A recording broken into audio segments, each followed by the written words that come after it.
আসসালামু আলাইকুম প্রিয় দর্শক, অন্যমঞ্চের আলোচনায় আপনাদের সকলকে। ইউনূস রাজ, যাকে বাংলাদেশের অনেকেই বলেন টোকাই রাজ, সেই রাজত্বের অবসান হয়েছে। এই টোকাই শব্দটি বাংলাদেশে বহু প্রচারিত ও বহুলভাবে জনপ্রিয়।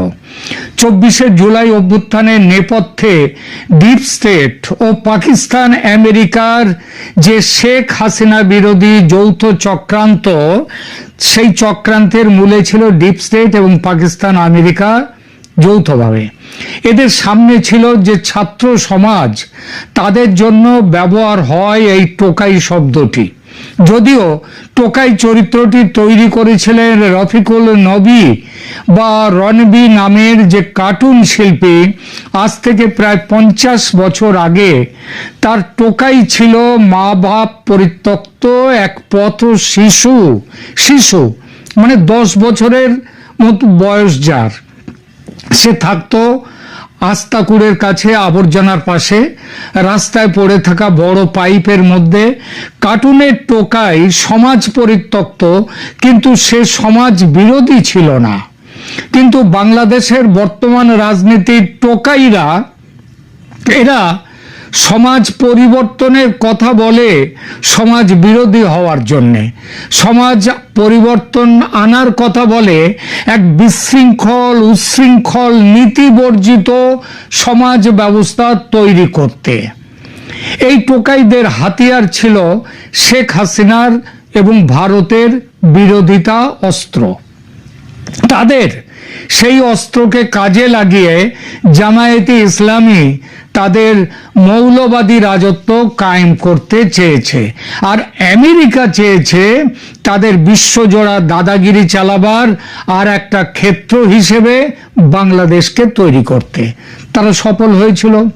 ইউনূসের নেতৃত্বে টোকাই রাজ ক্ষমতা দখল করে এবং তারপর কিভাবে ভারত বিরোধিতা হয়ে উঠেছিল এই সরকারের একমাত্র ধ্যান জ্ঞান, সেটা নতুন করে বলার অপেক্ষা রাখে না। গত 12 ফেব্রুয়ারির নির্বাচন এবং সেই নির্বাচনে বিএনপির বিপুল জয় বাংলাদেশ থেকে ইউনূসের সেই টোকাই রাজত্বকে বিদায় দিয়েছে। 17 ফেব্রুয়ারি তারেক রহমানের নেতৃত্বে নতুন সরকার শপথ নিয়েছে, আর আজ 20 ফেব্রুয়ারি, মাত্র 3 দিন মানে 2 দিন মাঝখানে নতুন সরকার ক্ষমতা নিয়েছে। এরই মধ্যে পরিবর্তনের সুবাতাস বইতে শুরু করেছে, বহুমুখী পরিবর্তন। গতকাল বরিশাল জেলা আদালত থেকে জামিন পেয়েছেন বিনা বিচারে দীর্ঘদিন ধরে আটক থাকা রাজনৈতিক নেতা কর্মীরা। এটা চলতেই থাকবে। শুরু হবে পুলিশ হত্যার বিচার, এটা বাংলাদেশের স্বরাষ্ট্রমন্ত্রী বলেছেন। বাংলাদেশের বিএনপি দলের মুক্তিযোদ্ধা এমপি ফজলুর রহমান সাহেব তিনিও বলেছেন যে দমবন্ধ পরিস্থিতি দিলে রেখেছিল দেশটাকে, তা যেন এক লহমায় পাল্টে গেছে।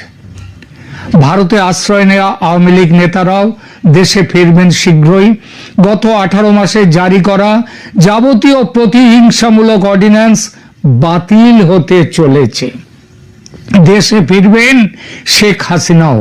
কিন্তু এখনকার প্রতিবেদনে আমি বিশেষভাবে আলোচনা করব ভারতের সঙ্গে সম্পর্কের ক্ষেত্রে কি হতে চলেছে, আদৌ কিছু হয়েছে কিনা ইতিমধ্যে, মানে এই 2 দিনের মধ্যে, এই বিষয়টি নিয়ে। বাংলাদেশ ভারত সম্পর্কের যে গভীর সংকট আমরা গত 18 মাস ধরে দেখেছি, তার শেষে এখন যে রিসেট বা পুনর্গঠনের ইঙ্গিত মিলছে, সেটাকে এক কথায় বলা যায় উভয় পক্ষের কৌশলগত বাস্তবতার কাছে চরম বৈরিতা হার মানতে শুরু করেছে। তারেক রহমান প্রধানমন্ত্রী হিসেবে শপথ নেওয়ার 2 দিনের মধ্যেই দুদিক থেকে যে বার্তা আসছে, সেগুলো হলো এরকম। দেখুন, প্রথমেই বলি, ভিসা পরিষেবা ধীরে ধীরে পুরোপুরি চালু হতে চলেছে এবং চালু করার ঘোষণা চলেছে। ক্রিকেট ও বাণিজ্য নিয়ে নতুন করে কথা বলা শুরু হয়েছে। এ সবই প্রমাণ করে দূরত্ব যতই হোক, ভূগোল আর অর্থনীতি শেষ পর্যন্ত কূটনীতিকে টেনে আবার কাছাকাছি আনে এবং আনবে। গত 18 মাসের প্রেক্ষাপট কেন এত তিক্ততা জমে উঠল? আগেই বলেছি 2024 সালের ছাত্র আন্দোলনে বড় স্লোগান ছিল ভারতের তথাকথিত প্রভুত্ববাদের বিরুদ্ধে, ভারতের শোষণের বিরুদ্ধে, তথাকথিত শোষণ। শেখ হাসিনা কর্তৃক ভারতের কাছে দেশের স্বার্থ বিসর্জন দেওয়ার ভুয়ো অভিযোগ তুলে, ভুয়ো এজন্যই বলছি গত 18 মাসে তার একটিও তারা বলতে পারেনি যে কেন এটা দেশের স্বার্থ, কোথায় বিসর্জন দেওয়া হয়েছে। তারপর শেখ হাসিনা ক্ষমতা ছাড়া হন, নোবেল প্রাপক মোহাম্মদ ইউনূস সরকার প্রধান হলেন। তার নেতৃত্বে যে 18 মাসের অন্তর্বর্তী সরকার চলল, সেই সময় দিল্লি ঢাকা সম্পর্কে মৌলিক আস্থাহীনতা তৈরি হলো। আর সে আস্থাহীনতা এমন যে বলা ইতিহাসের সব থেকে তলানিতে এসে পৌঁছেছে ভারত বাংলাদেশ সম্পর্ক। চীনের সঙ্গে ঘনিষ্ঠতা বাড়ানোর প্রশ্নে এবং ভারতের উত্তর পূর্বকে ল্যান্ডলকড বলে যে বক্তব্য দেন ইউনূস, তার প্রতিক্রিয়ায় ভারত 2025 সালের এপ্রিলে বাংলাদেশকে দেয়া গুরুত্বপূর্ণ ট্রান্সশিপমেন্ট সুবিধা প্রত্যাহার করে নিল, যার ফলে বাংলাদেশ ভারতীয় স্থল সীমানা ও বন্দর ব্যবহার করে তৃতীয় দেশে পণ্য পাঠাতে পারত না। একই সঙ্গে দুদেশের মধ্যে বাণিজ্যিক পাল্টাপাল্টি পদক্ষেপ, শুল্ক, সীমান্ত বন্দর সংকোচন, এমনকি সংখ্যালঘু নিরাপত্তা ইস্যু সব মিলিয়ে সম্পর্কের মধ্যে এক ধরনের প্রবল সংঘাতের আবহ তৈরি হলো। এই রাজনৈতিক টানাপোড়েনের সরাসরি অভিঘাত পড়েছিল কূটনৈতিক ক্ষেত্রে। ভিসার সুবিধা সংকুচিত করে ভারত, এমনকি বাংলাদেশ থেকে ভারত তাদের দূতাবাস কর্মীদের পরিবারবর্গকে দেশে ফিরিয়ে আনে, যা কিনা পাকিস্তানের ক্ষেত্রে যুদ্ধের সময়ও হয়নি। প্রায় যুদ্ধ পরিস্থিতি তৈরি হয়ে গিয়েছিল দুই দেশের মধ্যে। এরই মধ্যে এলো ক্রিকেট নিয়ে গরম হাওয়া। মুস্তাফিজুর রহমান ইস্যুতে বাংলাদেশ দল 2026 টি-20 বিশ্বকাপের জন্য ভারতে খেলতে যেতে অস্বীকার করল। এমনকি একজন ভারতীয় বংশোদ্ভূত আইসিসি কর্মকর্তাকে ঢাকা ভিসা দিল না। এটা কেবল ক্রিকেট নয়, সামগ্রিক কূটনৈতিক সংকটের, গভীর সংকটের প্রতীক হয়ে উঠল। এই পরিস্থিতিতে তারেক রহমান ক্ষমতায় এলেন। আস্থাহীনতার মধ্যে নতুন বাস্তবতা। এই প্রেক্ষাপটে বিএনপির নেতৃত্বে তারেক রহমানের 2/3 সংখ্যাগরিষ্ঠতা পেয়ে ক্ষমতায় ফেরা বাংলাদেশের ভেতরকার রাজনীতিতে যেমন বড় ঘটনা, তেমনি ভারতের জন্য বড় কৌশলগত সুবিধা। ঐতিহাসিকভাবে বিএনপির রাজনীতিতে অ্যান্টি ইন্ডিয়ার সুর এক সময় বেশ জোরালো ছিল। জিয়াউর রহমান, খালেদা যুগ থেকে শুরু করে জামাতের সঙ্গে জোট, সব মিলিয়ে দিল্লির কাছে বিএনপিকে অস্বস্তিকর করে তুলেছিল। এর একটা বড় কারণ ছিল ভারতের কাছে বাংলাদেশের রাজনীতিতে একমাত্র দল হিসেবে আওয়ামী লীগই ছিল গ্রহণযোগ্য। কিন্তু গত 1 বছর ধরে বিএনপির ভেতরেই উপলব্ধি তৈরি হচ্ছিল যে ভারতের সঙ্গে নরম ঠান্ডা যুদ্ধ চালিয়ে গেলে বাংলাদেশের অভ্যন্তরীণ স্থিতিশীলতা, অর্থনীতি, আঞ্চলিক কূটনীতি সবকিছু ঝুঁকিতে পড়বে, আর পড়েছেও। আর ইউনূস জামাত জোটের অবৈধ সরকারের নির্বাচন নিয়ে গড়িমসি থেকে বাঁচতে গেলে ভারতের সাহায্য নেওয়া ছাড়া উপায় নেই বিএনপির সামনে।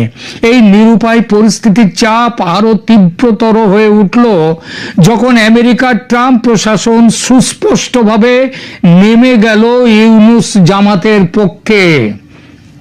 জামাত ক্ষমতায় আসুক চাইছিল আমেরিকা। ওয়াশিংটন পোস্টে এর দীর্ঘ আলোচনা বেরিয়েছে, আপনারা শুনেছেন সে কথা। আমি নিজেও সেটা নিয়ে এখানে প্রতিবেদন করেছি।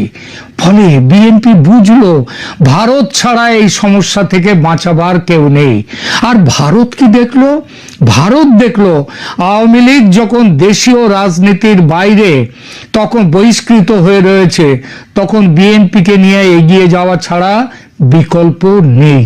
শেখ হাসিনা কেন্দ্রিক একমুখী পলিসি সেটা যখন থমকে গেল, দিল্লি আস্তে আস্তে 2025-26 সালে বিএনপির সঙ্গে সম্পর্ক স্বাভাবিক করার চেষ্টা করলো।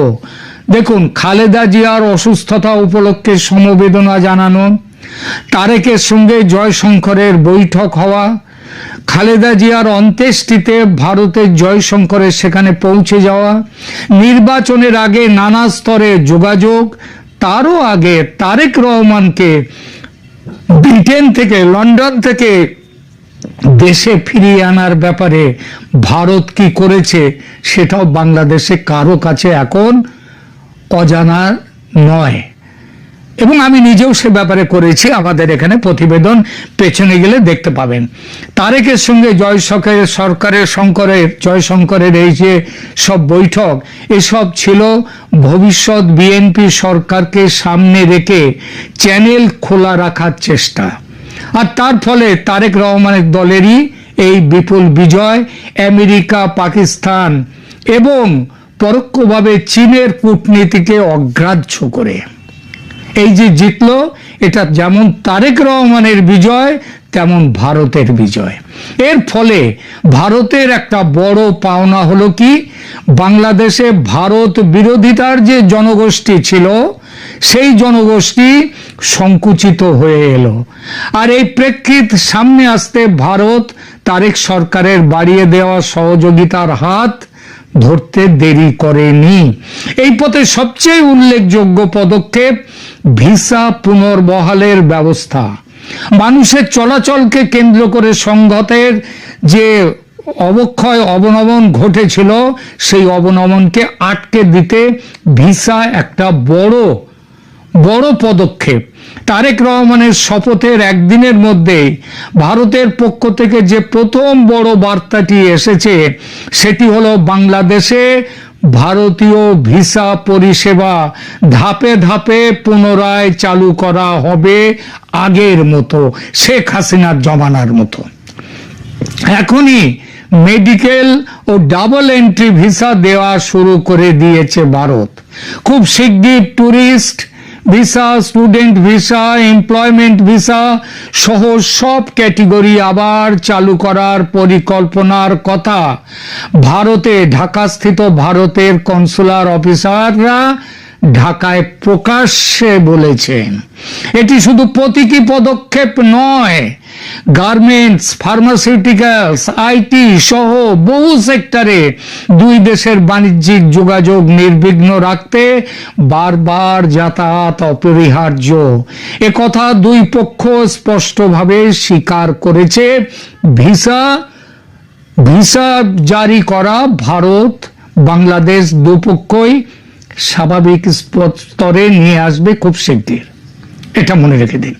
রাজনৈতিক টানাপোড়েনের সময় ভারত যে উপায়ে ভিসা চাপ সৃষ্টি করেছিল, এখন সেই একই ভিসা কূটনীতিকেই ব্যবহার করা হচ্ছে সম্পর্ক উন্নয়ন করার হাতিয়ার হিসেবে। এটাকে তাই কেবল কনসুলার অ্যাকশন না দেখে বড় কৌশলগত রিসেট বাটন, এটা অন্য ইউনুসের রিসেট বাটন নয়, সেই প্রথম ধাপ বলাই সঙ্গত। এরপর আসছে ট্রান্সশিপমেন্টের প্রশ্ন, যা এখনো অঘোষিত কিন্তু অনিবার্য। ভারত 2025 সালে বাংলাদেশের জন্য গুরুত্বপূর্ণ ট্রান্সশিপমেন্ট সুবিধা প্রত্যাহার করে নিয়েছে। এখনো পর্যন্ত সেটি পুনর্বহালের কোনো আনুষ্ঠানিক ঘোষণা নেই। বিভিন্ন রিপোর্টে দেখা যাচ্ছে ভারতের অভ্যন্তরীণ রপ্তানি গোষ্ঠীর একটা চাপ আছে, বিমানবন্দরের বন্দর সংকট আর কৌশলগত উদ্বেগ। কারণ ভারত পথ না করলে চীন যদি এগিয়ে আসে, চীন এগিয়ে আসা তার উপস্থিতির প্রমাণও দিচ্ছে। সব মিলিয়ে দিল্লি সিদ্ধান্ত নিয়েছে যে ট্রান্সশিপমেন্ট যেটা আটকে দেওয়া আছে সেটা শিগগির খুলে দেওয়া হবে। এই সিদ্ধান্ত সরকারি মহল থেকেই আসছে। যদিও বাস্তবতা হলো এই সুবিধা প্রত্যাহারের ফলে বাংলাদেশের গার্মেন্টস সহ বহু রপ্তানি সেক্টরের খরচ বেড়েছে বাংলাদেশের পক্ষে। ট্রানজিট টাইম বেশি হয়ে গেছে, লম্বা হয়েছে, আর্থিক ক্ষতির মুখোমুখি হয়েছে বাংলাদেশ। আবার ভারতের দিক থেকেও পেট্রাপোল অঞ্চলের লজিস্টিক চেন ক্ষতিগ্রস্ত হয়েছে। ইতিমধ্যে বাংলাদেশের ব্যবসায়ী সংগঠনগুলো এই ইস্যুতে কূটনৈতিক আলোচনার আহ্বান জানিয়েছে, যেখানে নতুন সরকার ভারতের সঙ্গে একটা উইন উইন সমাধান, যাতে কোনো পক্ষের হার না হয়, দুই পক্ষের জিত হয়, সেই রকম একটা পথ বের করার চেষ্টা করছে। তাই ট্রান্সশিপমেন্ট এক্ষুনি চালু হয়ে যাচ্ছে এরকম আনুষ্ঠানিক সিদ্ধান্ত না থাকলেও এটি যে নতুন দিল্লি ঢাকা আলোচনার টেবিলে অগ্রাধিকার পেতে শুরু করেছে তা কার্যত নিশ্চিত, এবং খুব শিগগিরই এ বিষয়ে সিদ্ধান্ত হচ্ছে। ক্রিকেট কূটনীতি, এবার দেখুন টি-20 সংকট থেকে আলোচনার টেবিলে এলো ভারত বাংলাদেশ। কিভাবে? দেখুন, ক্রিকেট ইস্যুটি মূলত রাজনৈতিক সংকটের বহিঃপ্রকাশ হয়ে উঠেছিল। বিশেষ করে বাংলাদেশ দলের ভারতে যেতে অস্বীকৃতি, মুস্তাফিজুরকে আইপিএল থেকে বাদ দেওয়ার সিদ্ধান্ত, আর তার জেরে আইসিসির সঙ্গে ঠান্ডা লড়াই, এবং এর ফলে আর সবার ওপরে ছিল বাংলাদেশের অন্তর্বর্তী সরকারের দুই বড় মাথা মোটা। কারা ভেবে নিন? সেই বড় মাথা মোটার অপরিণামদর্শী হুমকি, সঙ্গে পাকিস্তানের তথাকথিত সহমর্মিতা, তোমরা বাদ যাচ্ছ, তোমরা খেলছো না, আমরাও বয়কট করবো আইসিসি। টি-20 ইন্টারন্যাশনাল বয়কট পাকিস্তান করেছিল। তারপরে যখন ঝাড় খেলো তখন পিছিয়ে এলো। তারপর গাছে তুলে দিয়ে মই কেড়ে নিয়ে বাংলাদেশের সঙ্গে বিশ্বাসঘাতকতা করলো পাকিস্তান। আজ বাংলাদেশ টি-20 ইন্টারন্যাশনালে নেই, পাকিস্তান খেলছে। আর বাংলাদেশের সেই ঘা যখন দগদগে, তখন ঈশ্বরের কৃপায় টোকাই রাজের বিদায় হলো। এখন নতুন ক্রীড়ামন্ত্রী আমিনুল হক স্পষ্ট ভাষায় বলেছেন, তিনি ভারতের ডেপুটি হাই কমিশনারের সঙ্গে ইতিমধ্যেই বসেছেন এবং বন্ধুত্বপূর্ণ আলোচনার মাধ্যমে দ্রুত এই বিরোধ মিটিয়ে ফেলবার ব্যাপারে দৃঢ় নিশ্চিত। বিশ্বকাপ গেল, কিন্তু সামনে অনেক প্রতিযোগিতা আছে। তিনি প্রকাশ্যে স্বীকার করেছেন যে আগের সময়ের কূটনৈতিক জটিলতা না থাকলে হয়তো বাংলাদেশ টি-20 বিশ্বকাপেও খেলতে পারত। এই ভাষা কিন্তু যথেষ্ট গুরুত্বপূর্ণ, কারণ এটি একদিকে আগের সরকারের উপর দায় চাপায়, অন্যদিকে নতুন সরকারের পক্ষে একটা ক্লিন স্লেট তৈরি করে, যেখানে বিসিসিআই এবং বাংলাদেশ ক্রিকেট বোর্ড নতুন করে আলাপ শুরু করবে খুব শিগগির। দেখুন, সাউথ এশিয়ার কূটনীতিতে ক্রিকেট বহুবারই সম্পর্ক মেরামতির সফট লঞ্চ হিসেবে কাজ করেছে। বাংলাদেশ ভারত প্রেক্ষাপটেও সেই একই স্ক্রিপ্ট ক্রিকেট আবার ফিরে আসার ইঙ্গিত দিচ্ছে। নতুন পররাষ্ট্রমন্ত্রী খলিলুর রহমানের তার যে নিয়োগ, সেটা নিয়ে দু কথা বলতেই হয়। কেন তার নিয়োগ? বাংলাদেশ ফার্স্ট বলেছেন খলিলুর রহমান, কিন্তু এই যে নীতি কার পক্ষে আরামদায়ক হবে? বাংলাদেশের পক্ষে, ভারতের দৃষ্টিকোণ, তার দিক থেকে দেখা যাক। ডক্টর খলিলুর রহমানের পররাষ্ট্রমন্ত্রী হওয়া নিছক টেকনিক্যাল নিয়োগ নয়, এর ভিতরে বেশ অনেক স্তরের বার্তা লুকিয়ে আছে। তিনি অন্তর্বর্তী সরকারের প্রিয় পাত্র ছিলেন, ন্যাশনাল সিকিউরিটি অ্যাডভাইজার। মার্কিন নীতি নির্ধারক মহলে তিনি ঘনিষ্ঠ, আবার রোহিঙ্গা ও আঞ্চলিক নিরাপত্তা প্রশ্নে সক্রিয় ভূমিকার জন্য পরিচিত। বিএনপি আগে তার কিছু বক্তব্যের কড়া সমালোচনা করেছিল, এমনকি তার পদত্যাগও দাবি করেছিল। সেই ব্যক্তিকেই এখন তারেক রহমান নিজের ক্যাবিনেটে টেকনোক্র্যাট কোটায় নিয়ে এসেছেন। খলিলুর রহমান দায়িত্ব নেওয়ার সঙ্গে সঙ্গেই স্পষ্টভাবে বলেছেন, বাংলাদেশের পররাষ্ট্র নীতির কেন্দ্রীয় নীতি হবে বাংলাদেশ ফার্স্ট, কোনো দলীয় এজেন্ডা নয়, জাতীয় স্বার্থই হবে গাইডলাইন।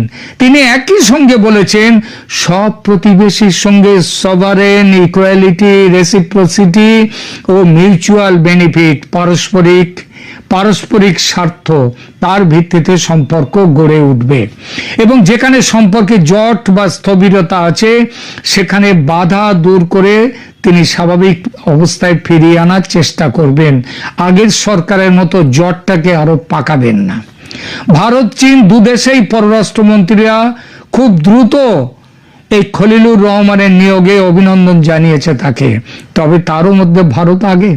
এতে বোঝা যায় দিল্লির কাছে তিনি কমফোর্টেবল ফিগার, মানে দিল্লি জানতো যে খলিলুর রহমান পররাষ্ট্রমন্ত্রী হবে এবং আসলে দিল্লির সাথে আলোচনা করেই তাকে বসানো হয়েছে এই পদে, কারণ দিল্লির কাছে তিনি এখন কমফোর্টেবল ফিগার।